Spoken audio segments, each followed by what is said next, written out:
இந்த உலகத்தில் நாம் நல்லபடியாக இருக்கணும்னா அதுக்கு முக்கியமாக தேவைப்படுறது 2. ஒன்று செல்வம், இன்னொன்று அறிவு. சரி, இது 2ல் சிறந்தது எது அப்படின்னு ஒரு கேள்வி கேட்டால் என்ன பதில் சொல்கிறது? இதே கேள்வியை ஹஸ்ரத் அலி அவர்கள்கிட்ட கேட்டாங்களாம். அவர் ஒரு பெரிய அறிஞர். கேள்வி கேட்டவங்களும் சாதாரண ஆட்கள் இல்லை, இவங்களும் அறிஞர்கள். ஒரு நாள் ஹஸ்ரத் அலி அவர்கள்கிட்ட 10 அறிஞர்கள் வந்தாங்களாம். ஐயா, நாங்கள் 10 பேரும் உங்ககிட்ட ஒரே கேள்வியை தான் கேட்க வந்திருக்கிறோம். ஆனால் எங்கள் 10 பேருக்கும் நீங்கள் தனித்தனியாக பதில் சொல்ல முடியுமா அப்படின்னு கேட்டிருக்காங்க. அதாவது அவங்க ஒரே கேள்விக்கு இவர்கிட்ட இருந்து 10 விதமான பதில் எதிர்பார்க்குறாங்க. சரி கேளுங்க, என்ன கேள்வி அப்படின்னார் அவர். அப்போ தான் அவங்க கேட்டாங்களாம், செல்வம், அறிவு இது 2ல் சிறந்தது எது? இதுதான் கேள்வி. ஹஸ்ரத் அலி என்ன பண்ணார் தெரியுமா? அவங்கள ஒவ்வொருத்தராக கூப்பிட்டார். ஒவ்வொரு விதமான பதிலை சொல்லி அனுப்புனார். முதல்ல ஒருத்தரை கூப்பிட்டார், சொன்னார், அறிவுங்கிறது தீர்க்கதரிசிகள், ஞானிகள், மகான்கள் இவங்களோட பரம்பரை சொத்து. ஆனால் செல்வங்கிறது கொடுங்கோலரின் ஆயுதம். அதனால் அறிவு தான் சிறந்தது அப்படின்னார். 2வது ஆளை கூப்பிட்டார். உங்ககிட்ட செல்வம் இருந்தால் நீங்கள் தான் அதை காப்பாற்றணும். ஆனால் அறிவு உங்களை எப்பவும் காப்பாற்றும்.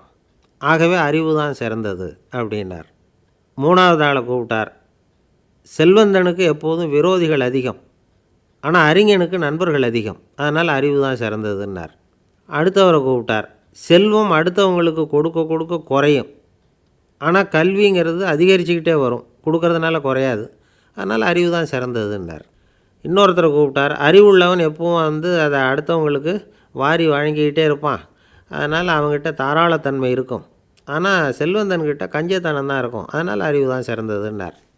6வது நபரை கூப்பிட்டார். செல்வத்தை கள்வர்கள் திருடிட்டு போக முடியும், ஆனால் அறிவை அப்படி திருடிட்டு போக முடியாது அப்படின்னார்.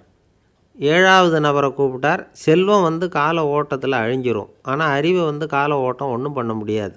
ஆகவே அறிவே சிறந்ததுன்னார். 8வது ஆளை கூப்பிட்டு சொன்னார், செல்வத்துக்கு எப்பவும் எல்லை உண்டு, நிறை உண்டு, அளவு உண்டு, கணக்கு உண்டு. ஆனால் அறிவுக்கு அப்படிப்பட்ட எல்லை எதுவும் கிடையாது.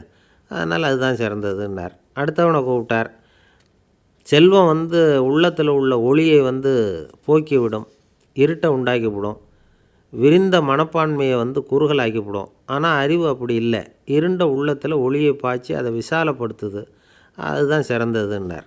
கடைசியாக 10வது நபரை கூப்பிட்டார். செல்வம் மனசில் செருக்கை உண்டாக்குது, ஆணவத்தை ஏற்படுத்துது. அதனால் நானே கடவுள்னு நினைக்கிற அளவுக்கு மனுஷனை தாழ்த்தி விடுது. ஆனால் அறிவு பணிவையும் பண்பாட்டையும் வளர்க்குது. அதனால் அறிவு தான் சிறந்ததுன்னார். ஆக இப்படி 10 பேருக்கும் 10 விதமாக பதில் சொன்னது மூலமாக ஹஸ்ரத் அலி அவர்கள் அறிவு தான் செல்வத்தை விட சிறந்தது அப்படிங்கிறதுக்கு 10 காரணங்களை சுட்டி காட்டியிருக்கார். அந்த அறிஞர் 10 பேர் கேட்ட ஒரே கேள்விக்கு 10 பதில் சொன்னார். நமக்கு வேண்டிய ஒருத்தர் 10 பேர் கேட்ட கேள்விக்கு ஒரே பதில் சொல்லி சமாளித்தார். கேள்வி என்ன தெரியுமா? என்கிட்ட வாங்கின கடனை எப்போயா திருப்பி கொடுக்க போகிற? இதுதான் அந்த 10 பேரும் கேட்ட ஒரே கேள்வி. இந்த மாதம் 26ஆம் தேதி தந்துடுறேன் அப்படிங்கிற ஒரே பதில் சொல்லி அவ்வளவு பேரையும் இவர் அனுப்பி வச்சுட்டாராம். எல்லாரும் போனதுக்கப்புறம் இவரை தனியாக கூப்பிட்டு கேட்டிருக்கிறாங்க. அது என்ன சார் கணக்கு, 26ஆம் தேதி அன்னைக்கு என்ன அதிசயம் நடக்க போகுது அப்படின்னு கேட்டிருக்காங்க. அதிசயம் அன்னைக்கு இல்லை, அதுக்கு நாளே நடக்க போகுதுன்னாராம்.